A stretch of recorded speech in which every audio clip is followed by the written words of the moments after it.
Te voy a contar algo que todavía me da vueltas en la cabeza, aunque ya hayan pasado semanas. No es una historia bonita. Tampoco es de esas que uno cuenta para hacerse la víctima. Es simplemente lo que me tocó vivir. Y lo jodido es que todo empezó una noche cualquiera, en una cena en casa del jefe de mi mujer. Alba trabaja en una asesoría jurídica en el centro de Valencia, lleva años ahí, y hace un par de meses su jefe nuevo, un tal Esteban, el típico flipado que va en moto de alta cilindrada aunque tenga más de 50 años, organizó una cena en su chalet de Rocafort.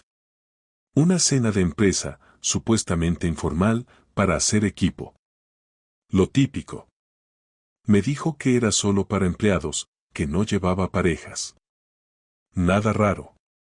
Yo me quedé en casa viendo un partido de Levante, tranquilamente. Me echó un beso antes de salir y me dijo vuelvo pronto. Todo normal. Hasta que a eso de la 1 de la madrugada, me escribe su compañera Raquel. No es que hablemos mucho, pero tenemos buen rollo. Me manda un audio diciendo, con voz de borracha feliz, tío, tu mujer está partiendo la pista de baile, la que ha liado con Esteban. Y ya está. Eso fue todo. Ni explicaciones ni contexto. Un audio de 7 segundos. La típica tontería que se manda sin pensar. Pero lo dijo riéndose, como si fuera algo gracioso. Y yo, como un gilipollas, no sabía si reírme, cabrearme, o fingir que no pasaba nada. A los 15 minutos, Alba me manda un mensaje, ya estoy en camino, no me esperes despierto corazón rojo. Lo jodido no fue el mensaje. Lo jodido fue el retraso. Tardó más de 1 hora en llegar desde Rocafort. ¿1 hora? ¿Un Uber en Valencia a esa hora? ¿Qué pasó en ese trayecto? Cuando entró por la puerta, lo noté enseguida.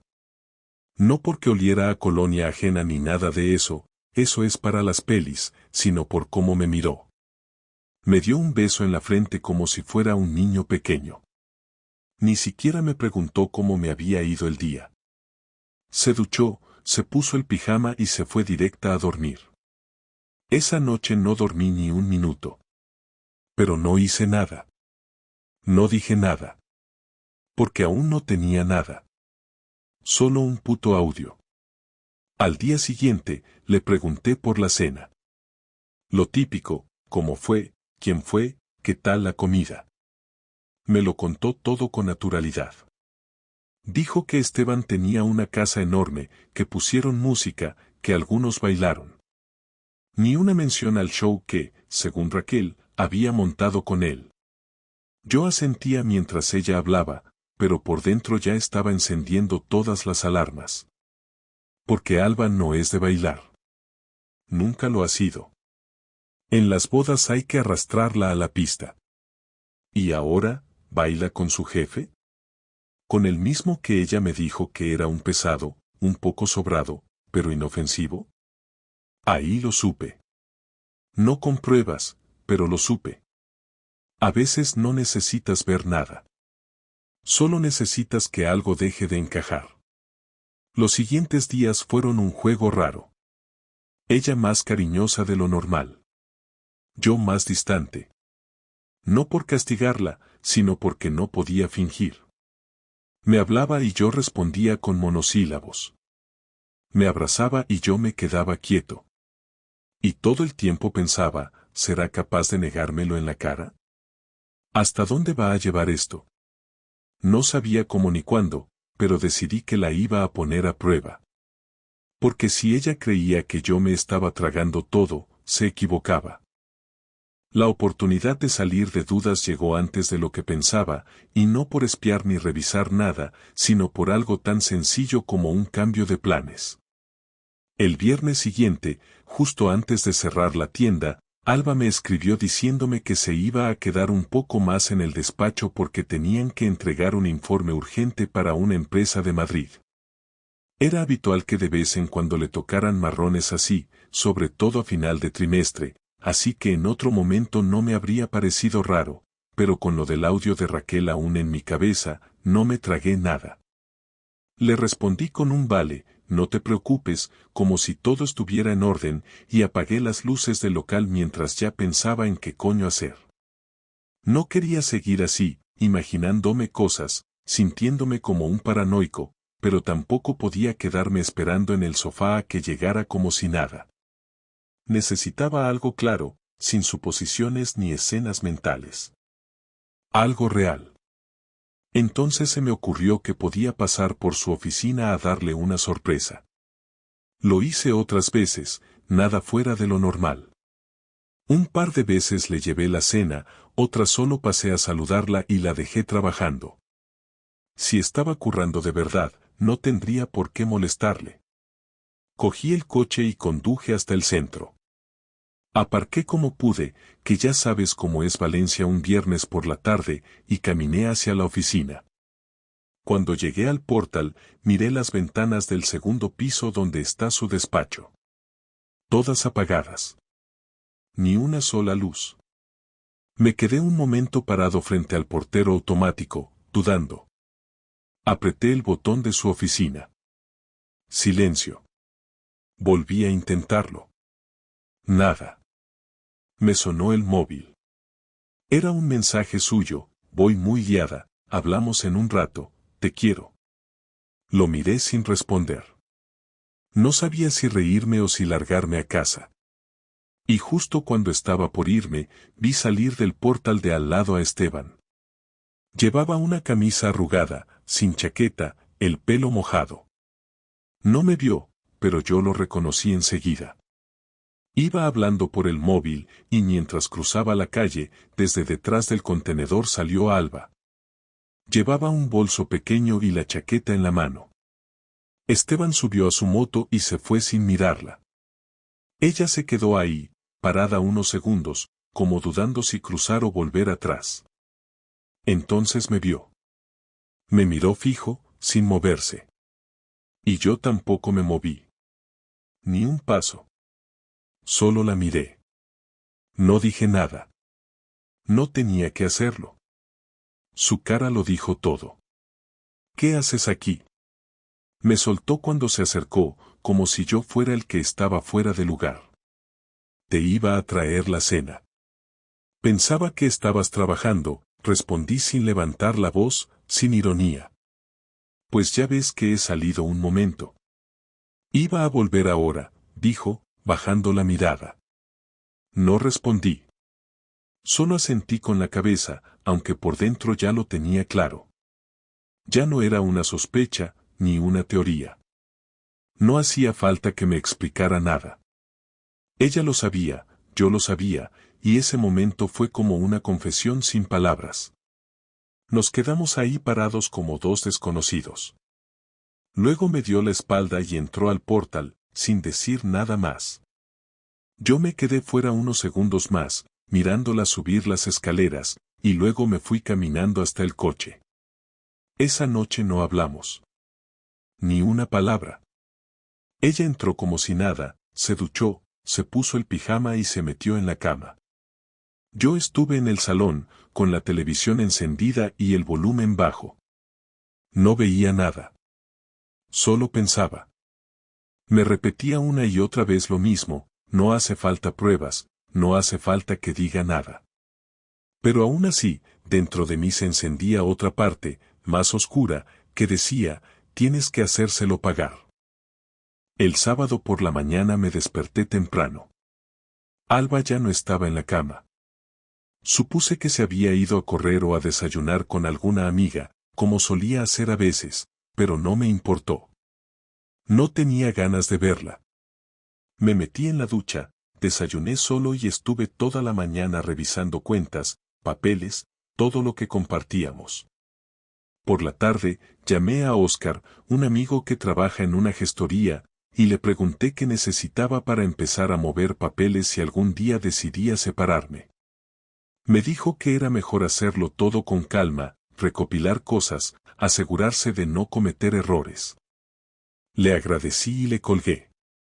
Aún no había tomado ninguna decisión, pero saber que tenía opciones me hizo sentir un poco menos atrapado.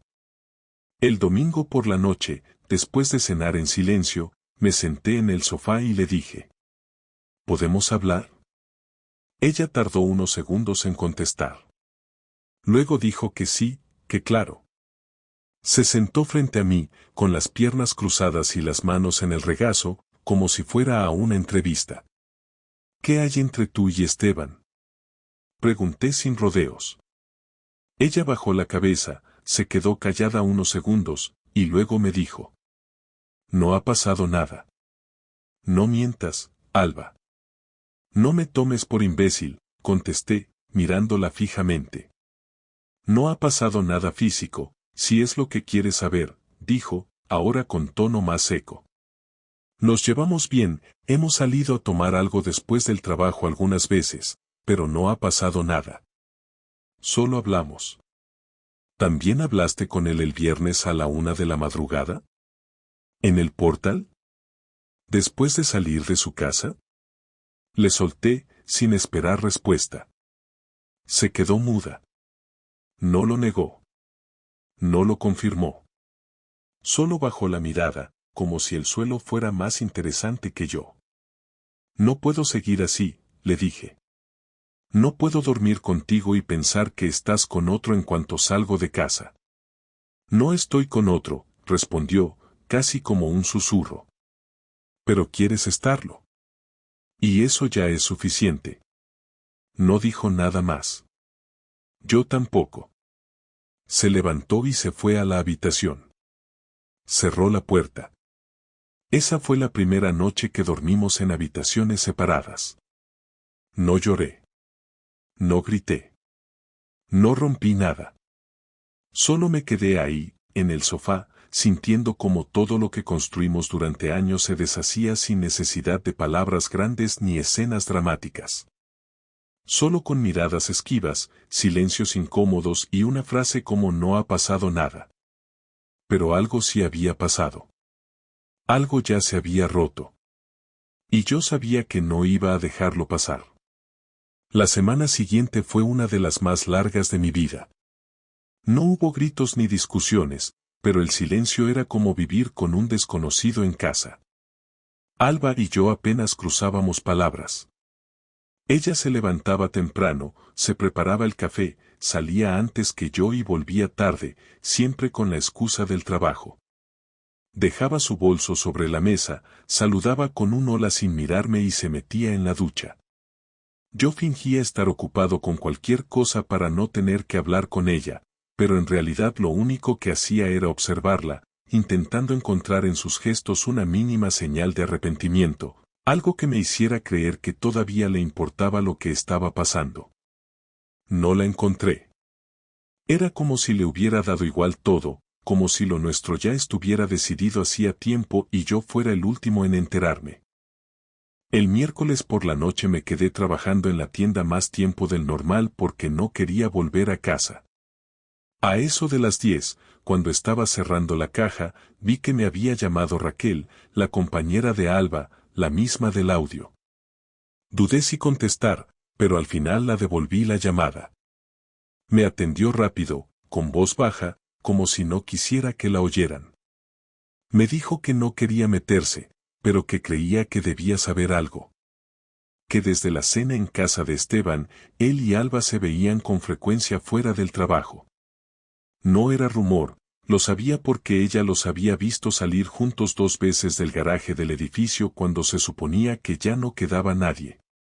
Me dijo que no sabía si pasaba algo más, pero que no era normal, y que por favor no dijera que ella me lo había contado. Agradecí su sinceridad y colgué. Me quedé un rato sentado en el mostrador, mirando al suelo. Lo que antes era una sospecha se convirtió en una confirmación dolorosa, no con pruebas exactas, pero sí con una verdad que ya no podía ignorar. Llegué a casa sin avisar, con la cabeza ardiendo. Alba estaba en el sofá viendo una serie con una copa de vino. No me miró cuando entré. Me quedé de pie, observándola un momento, y luego le dije que teníamos que hablar. Me pidió que esperara a que terminara el capítulo. Esa frase, tan simple, me encendió más que cualquier insulto. Me senté frente a ella, apagué la televisión con el mando y le dije que no pensaba esperar ni un minuto más. No quiero que me tomes por tonto, le dije. Ya sé que sigues viéndote con Esteban. Ella frunció el ceño, como si no entendiera de qué hablaba, y luego me soltó que estaba exagerando, que a veces coincidían porque trabajaban en el mismo sitio. Me reí, pero fue una risa amarga. No me vengas con eso, Alba. Me da igual que intentes disfrazarlo. Lo que quiero saber es por qué. Al principio no contestó. Luego dijo que no sabía explicarlo, que últimamente se sentía vacía, que entre nosotros las cosas ya no eran como antes, que yo estaba siempre distraído con la tienda, que la rutina la estaba matando. Mientras hablaba, me di cuenta de que ya tenía el discurso preparado. No era una conversación improvisada, era algo que había ensayado en su cabeza desde hacía tiempo. No puedes culparme por buscar sentirme viva, dijo, mirándome por fin, pero sin una pizca de vergüenza. No pasó nada grave, no fue una relación, solo necesitaba aire. ¿Aire? Repetí, conteniendo las ganas de gritar. Te bastaba abrir una ventana, no meterte en la cama de tu jefe. Me miró con una mezcla de rabia y desprecio. Me dijo que no habláramos así, que no quería convertir esto en una guerra, que lo mejor sería darnos un tiempo para pensar. Esa frase me remató. Le dije que no había nada que pensar, que si de verdad quería aire podía empezar esa misma noche, fuera de la casa. Ella se levantó, fue al dormitorio y empezó a meter ropa en una bolsa sin discutir. Yo la seguí, apoyado en el marco de la puerta, sin decir nada más. Cada prenda que metía era como una confirmación de que lo nuestro había terminado. Cuando terminó, se detuvo un momento, me miró con los ojos enrojecidos pero sin lágrimas, y me dijo que no quería hacerme daño, que simplemente ya no era feliz conmigo. No le respondí. Se fue cerrando la puerta con suavidad, y el sonido de esa puerta fue el final de todo. Esa noche me quedé en el salón con la luz encendida, sin saber qué hacer. La casa olía a ella, pero estaba vacía. En la mesa había quedado su copa a medio llenar, y ese detalle tan simple me provocó una rabia que no supe contener. La agarré y la lancé contra la pared. El cristal se hizo pedazos y me quedé mirándolo, como si algo se hubiera roto dentro de mí también. Me pasé el resto de la noche en el sofá, repasando cada momento de los últimos meses, buscando señales que no había querido ver, las salidas que antes no tenían explicación, los mensajes que borraba enseguida, las llamadas que contestaba en el pasillo.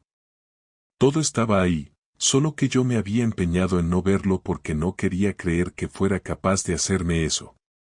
Al día siguiente me llamó su madre para preguntarme si estaba bien, porque Alba había aparecido en su casa y le había contado que habíamos tenido una discusión fuerte. No le dije la verdad, solo respondí que necesitábamos tiempo. No quería convertirlo en un espectáculo. Pasé el resto del día trabajando sin ganas, y cuando cerré el negocio me fui directo a casa. En el buzón había una carta suya. Dentro había una hoja con su letra. Decía que lo sentía, que no quería seguir mintiendo, que sí había pasado algo con Esteban, que no fue planeado, que se había dejado llevar y que luego no supo cómo parar. Decía también que no pretendía volver, que prefería que cada uno siguiera su camino.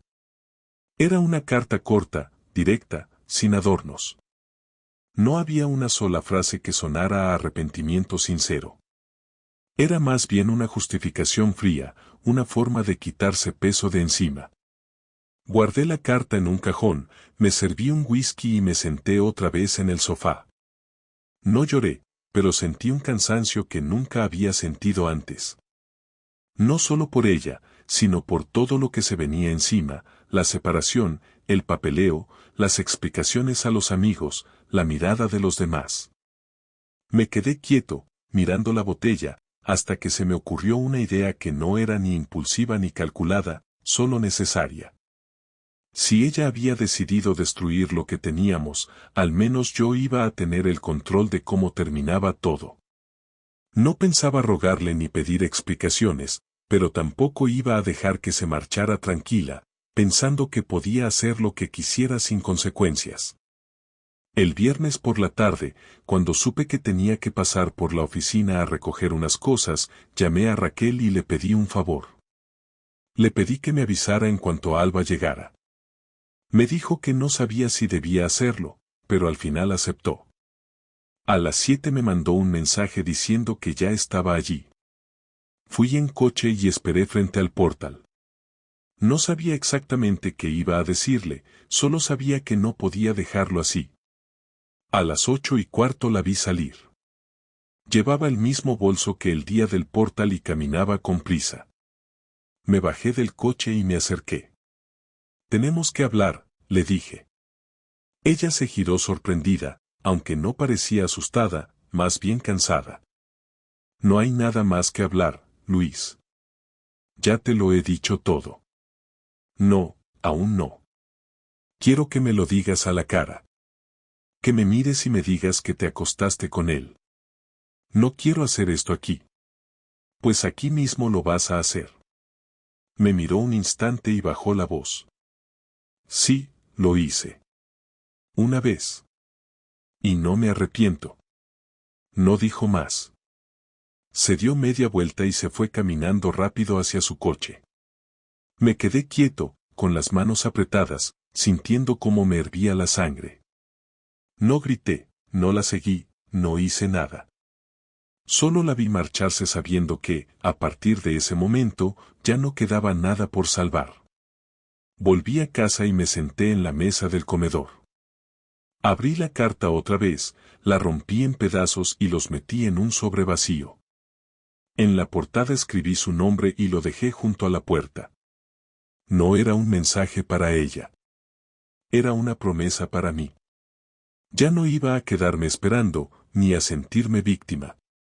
Iba a actuar, y esta vez sería ella la que no supiera lo que estaba pasando hasta que fuera demasiado tarde.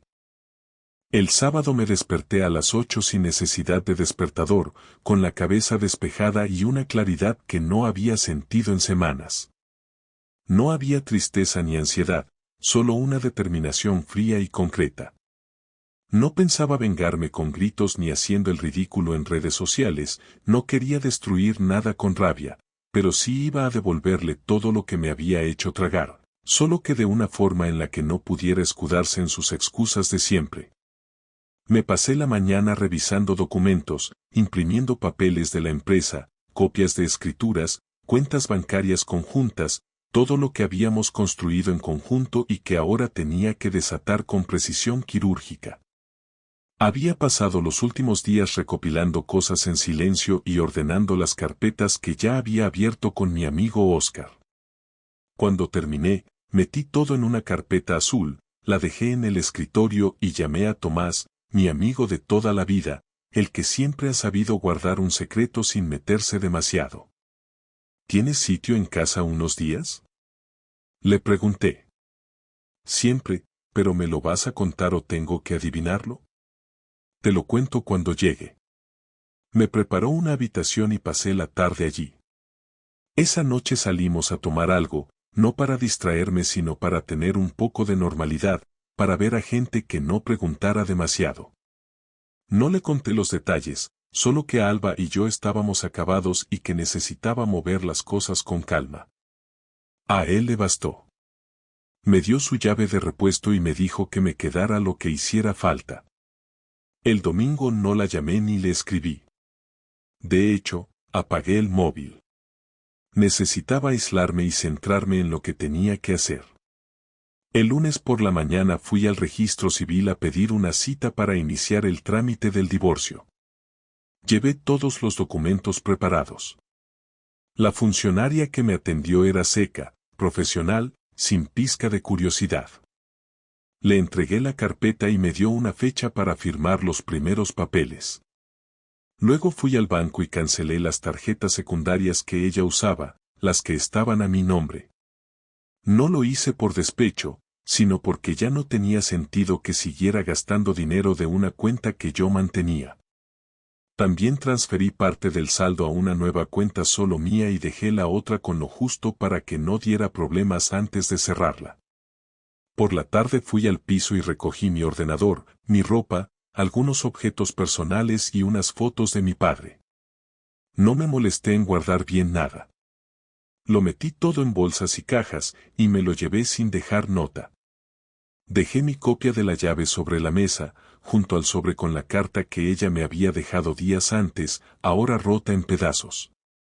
Junto a eso, dejé la citación del registro con la fecha y hora en que debía presentarse para firmar el divorcio.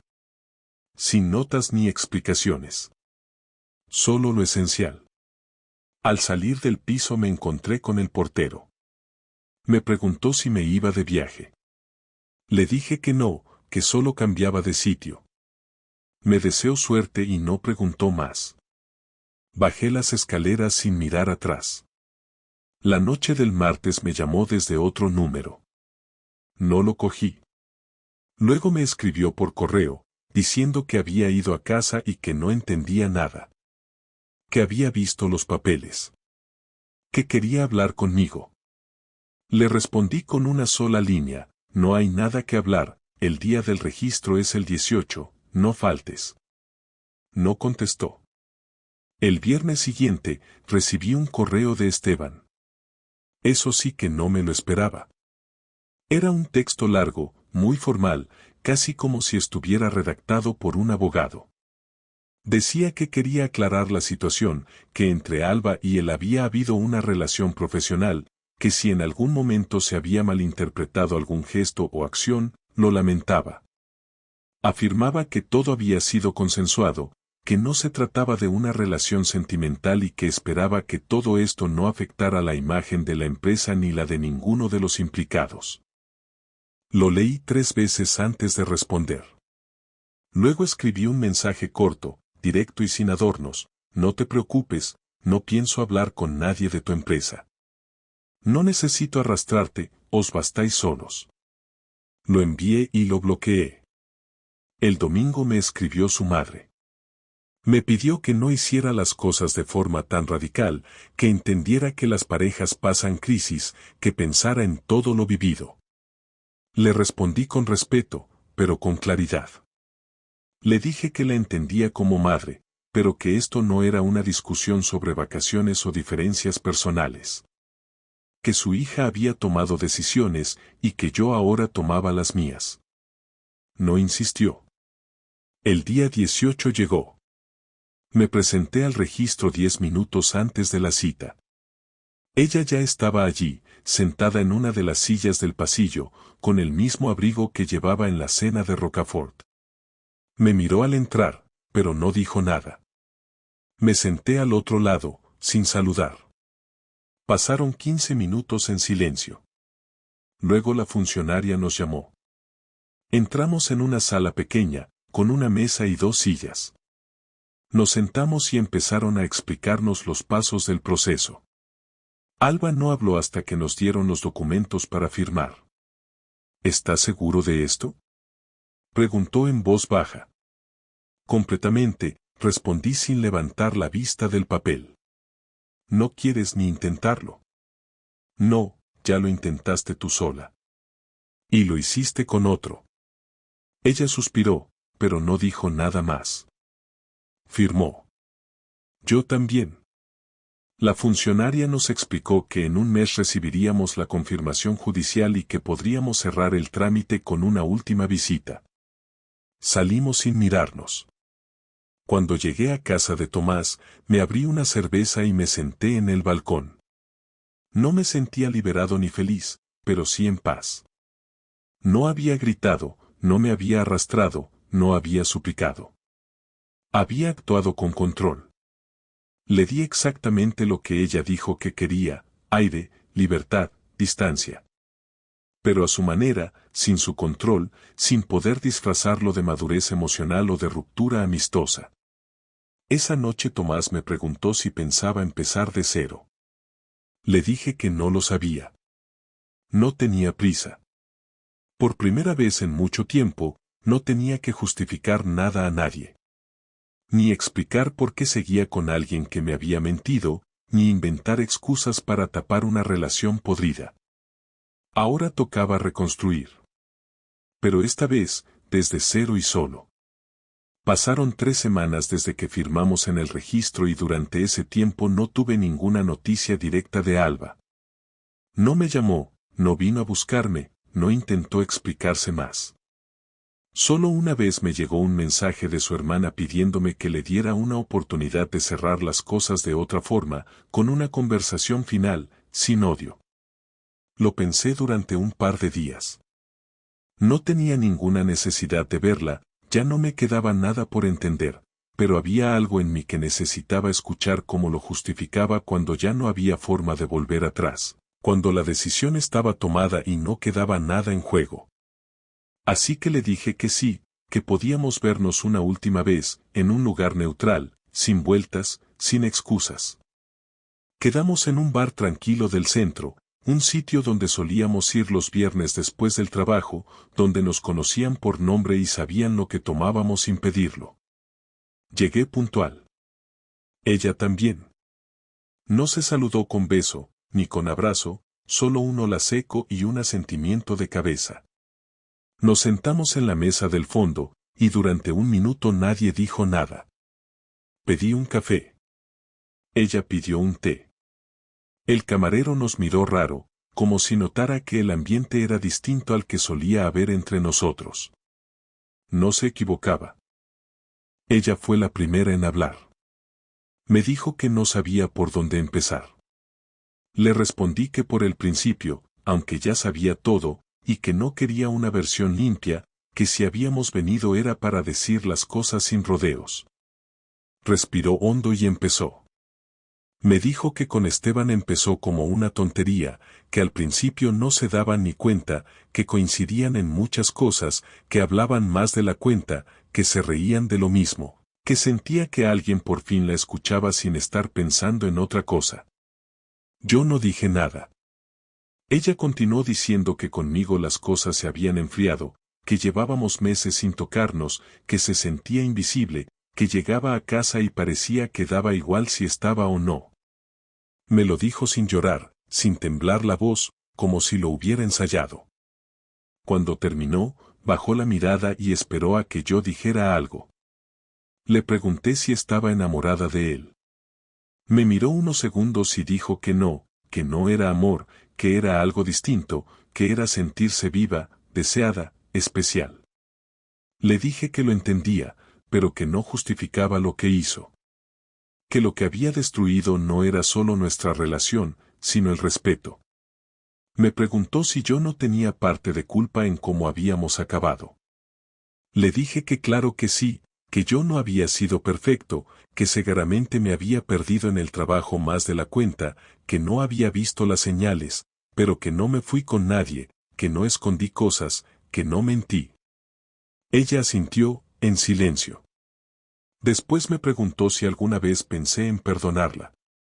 Le dije que sí, que durante un tiempo lo pensé cada noche, que me lo imaginaba, que me preguntaba si podíamos reconstruir, pero que luego me despertaba con la sensación de estar engañándome a mí mismo.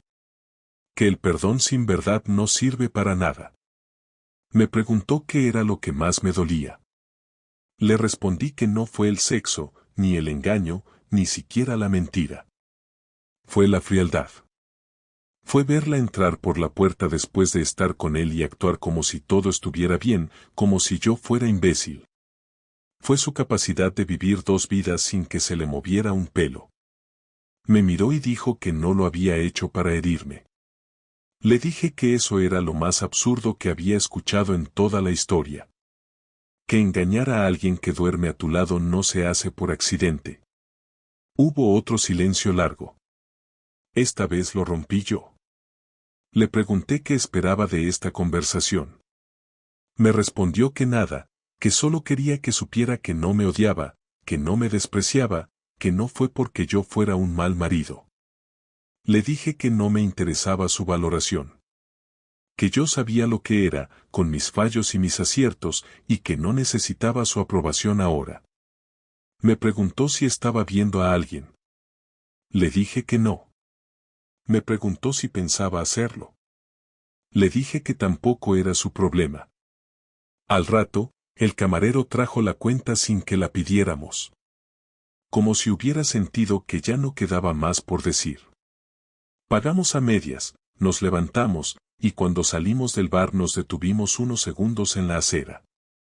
Ella me dijo que había alquilado un piso pequeño cerca del trabajo, que estaba sola, que había cortado todo contacto con Esteban. Me lo dijo como si eso cambiara algo. Le respondí que me alegraba, pero que era tarde. Se acercó como si fuera a abrazarme. Di un paso atrás. Me dijo lo siento por última vez. Le dije que esperaba que de verdad aprendiera algo de todo esto. No como un castigo, sino porque era lo mínimo que podía hacer por sí misma. Me dijo que lo haría. Nos miramos por última vez, y se fue caminando calle abajo. Me quedé unos segundos viendo cómo se alejaba y luego caminé en dirección contraria. No hubo lágrimas, ni alivio, ni rabia. Solo una sensación de haber cerrado algo. No de forma bonita, ni ideal, pero al menos con las cosas claras. Volví a casa y me preparé una cena simple. Comí en silencio, pensando en todo lo que habíamos dicho. Por primera vez, sentí que ya no me dolía tanto. Todavía había un hueco, claro, no desaparece así como así, pero ya no era esa quemadura constante en el pecho. Era más como un espacio vacío que sabía que con el tiempo se llenaría de otras cosas. Esa noche dormí sin sobresaltos. No soñé con ella, ni con lo que pasó. Me desperté con la alarma, me duché y fui a trabajar como siempre. La vida no cambió de golpe, pero dejó de sentirse como una película que no entendía. Ahora era solo eso, mi vida, sin adornos, sin mentiras, sin una mujer que decía quererme mientras se follaba a su jefe. Y con eso, bastaba. La sentencia del divorcio llegó un lunes por la mañana. La notificación me la entregó una funcionaria del juzgado civil, con cara de aburrimiento y tono neutro. Era un sobre blanco, sin logotipos llamativos ni frases legales rebuscadas. Solo la resolución final de algo que había empezado con una sospecha durante una cena de trabajo. Lo abrí en la tienda, sentado en la trastienda con el portátil encendido, aunque no tenía ningún cliente ni trabajo pendiente que me presionara. Lo leí una sola vez, despacio, fijándome en cada dato, cada fecha, cada línea. No hubo emoción. No hubo sensación de alivio. Solo una certeza más, una página más que se terminaba. Me quedé un rato con el sobre en la mano, mirándolo, sin saber bien qué hacer con él. Después lo guardé en un cajón, cerré la tapa del portátil y salí a fumar a la puerta, algo que hacía muy de vez en cuando, pero que necesitaba en ese momento. Tomás pasó por allí unos minutos después, como hacía a veces para invitarme a comer. Le conté que ya era oficial. Me preguntó si estaba bien. Le dije que sí. Me miró, se quedó callado unos segundos y después cambió de tema, lo cual agradecí. Durante las siguientes semanas, volví a una rutina que parecía nueva, pero que en realidad era la de siempre, solo que sin Alba. Trabajaba de lunes a sábado, comía casi siempre en los mismos sitios, y los domingos me los reservaba para ir a casa de mi madre o simplemente quedarme en el piso viendo películas viejas o poniendo orden en cosas que llevaba meses postergando. No hice nada especial para superar la ruptura. No me apunté a ningún gimnasio, no viajé, no me abrí ninguna cuenta en aplicaciones de citas ni me refugié en alcohol o salidas nocturnas. Tampoco necesité ayuda profesional. Simplemente acepté que había terminado, que esa parte de mi vida ya no existía y que seguir dándole vueltas era inútil. Si algo aprendí en todo este proceso es que intentar entender a alguien que ha elegido traicionarte es una pérdida de tiempo.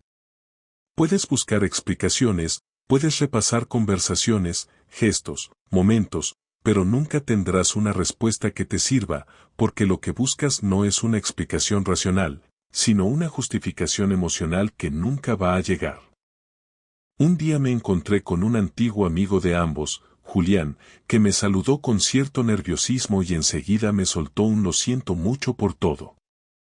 Le dije que no tenía por qué disculparse, que yo estaba bien. Me preguntó si tenía ganas de rehacer mi vida, si pensaba volver a salir con alguien.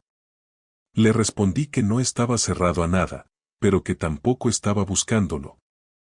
Me dijo que Alba se había mudado de nuevo, que al parecer ya no vivía cerca del trabajo, que se había pedido una excedencia indefinida. Me preguntó si sabía algo. Le dije que no. No por desinterés, sino porque desde aquella última conversación en el bar no habíamos vuelto a hablar y no tenía intención de hacerlo. Su vida ya no era asunto mío. Me preguntó si le guardaba rencor. Le dije que no, pero tampoco cariño. Que en realidad lo que sentía por ella era algo mucho más simple, indiferencia. El tiempo hizo su trabajo. Sin prisa, sin atajos.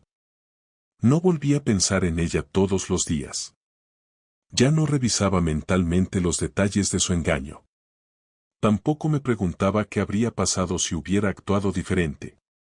Empecé a ver a la gente con otros ojos, con menos ingenuidad. Me hice más reservado, más selectivo.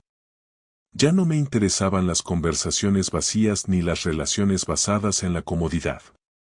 Hablaba menos, escuchaba más, observaba todo con más atención. No me volví desconfiado, pero sí más cauto. Me centré en la tienda, que poco a poco fue levantando cabeza. Empecé a colaborar con un pequeño taller de reparación en otro barrio, lo que me daba algo más de estabilidad. Me ocupaba más de mi salud, pero sin obsesionarme. Dormía mejor. No todo el tiempo, pero mejor que en los meses anteriores. La ansiedad desapareció. La sensación de fracaso también. En su lugar quedó una claridad que antes no tenía, saber que se puede estar bien solo, saber que perder una relación no es lo mismo que perderse a uno mismo. Un sábado por la noche, después de cerrar la tienda, me crucé con Raquel. Iba con dos amigas y nos saludamos brevemente. Me preguntó si estaba todo cerrado ya, si había pasado página. Le dije que sí. Me preguntó si estaba enfadado con ella por lo del mensaje de audio. Le dije que no, que si no fuera por eso habría tardado más en ver la verdad. Me agradeció haberlo entendido. Me dijo que Alba había dejado el trabajo hacía semanas y que nadie sabía bien qué estaba haciendo. No le pregunté más. Me despedí y seguí mi camino. Un mes después recibí una carta sin remitente. Reconocí la letra enseguida. Era de Alba. No decía nada especial. Solo que esperaba que estuviera bien, que sentía cómo habían terminado las cosas, que había aprendido muchas cosas de todo esto, que se daba cuenta tarde de muchas cosas. No pedía volver, no pedía perdón, no buscaba reconciliación. Solo decía que esperaba que en algún momento pudiera pensar en ella sin rencor. No respondí. Rompí la carta y la tiré. No con rabia, sino con la misma tranquilidad con la que se desecha algo que ya no tiene valor. Ya no necesitaba entenderla ni que me entendiera. Ya no quería que pensara en mí. Ni bien ni mal. Solo que siguiera con su vida igual que yo con la mía. Hoy hace casi 6 meses desde que todo empezó. No he vuelto a hablar de esto con nadie. No lo he compartido más allá de este relato. No porque me avergüence, sino porque es parte de mi historia, pero ya no define quién soy. No soy el hombre al que su mujer engañó. No soy el que fue traicionado. Soy simplemente yo. Con mis fallos, con mis decisiones, con mis límites. Sé que llegará el momento en que me apetezca compartir mi tiempo con otra persona. No tengo prisa. No tengo miedo. Pero ahora mismo estoy bien. Vivo tranquilo, duermo sin sobresaltos, trabajo con ganas, como cuando empecé. No tengo que dar explicaciones a nadie ni vivir con la duda constante de que está siendo la persona con la que compartes la cama. Y esa paz, por primera vez en años, vale más que cualquier relación. A veces me preguntan si la echo de menos. La respuesta es no. Echo de menos la idea que tenía de ella, lo que creía que éramos, lo que pensé que construíamos. Pero a ella, a la mujer que me mintió con la misma naturalidad con la que me decía te quiero, no, a esa no. Y así se cierra todo. No hay un gran final, no hay redención, no hay reconciliación. Solo una vida que sigue, limpia, real, sin adornos. Como tiene que ser.